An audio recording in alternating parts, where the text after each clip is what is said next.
Welcome back to Boom and Bust. I'm your host, Tony Clement, here with Dr. Alžběta Solarczyk Krausová. She is the founder and CEO of Respectful AI. Dr. Krausová, I'd love to know what other trends are you following with respect to AI development going on right now? You mean from a technological perspective, I suppose? Well, when it comes to AI, it's a great boom right now. Everybody is only talking about AI, but we really need to look further, a bit further. And I think that the next big thing is interconnecting artificial intelligence with biological systems. What we are seeing now are trends in using neurotechnology and brain monitoring to see inside of our brains, to monitor our thoughts.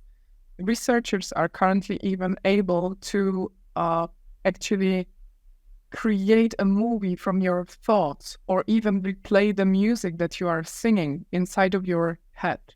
There are now attempts by UNESCO to come up with a new framework of human rights when it comes to neurotechnology and artificial intelligence, because AI is really the enabler of this technology to translate what's going on in our heads.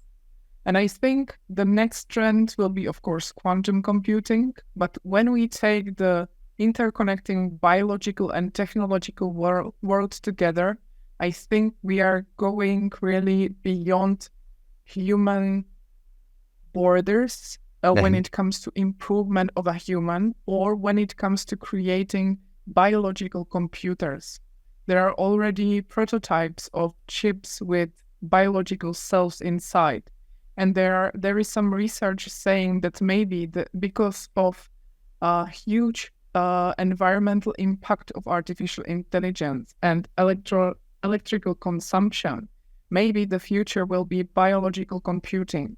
When we really use biological neurons or biological cells to compute and to run software on biological creatures, bodies, or biological robots. That's a lot to consider. We're going to have you back on the show if all of those things come to pass. I'd like to ask, though, whether you've been following the use of AI in political campaigns and elections. Is that another concern of yours?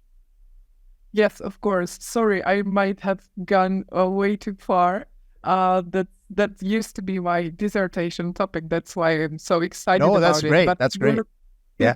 You're right. Actually, AI and democracy is a huge topic because we see use of AI for profiling people, for instance, for emotion recognition, for persuading people. And we see that actually persuading people with help of AI and profiling is actually most efficient with people who don't have a fixed opinion, those who don't know whom to vote. It's the easiest to persuade them and actually to close them in information bubbles, provide them with data and news that actually confirms certain political view or world opinion. So AI can be really a very powerful tool in manipulating democracy and taking the power from people. And here I would say it's the most important. I know everyone says it, but we really need to have a sound education and teach people critical thinking and checking from multiple sources. Right. No, that's that. I've heard that from other guests as well. That's really important to educate people what's happening, because we've already seen examples in the U.S. presidential cycle of deep fakes partially using AI, but other technology as well. So that's going to be necessary, do you think?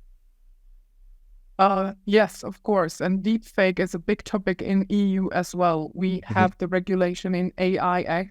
And the question is, how are we efficiently going to fight with it?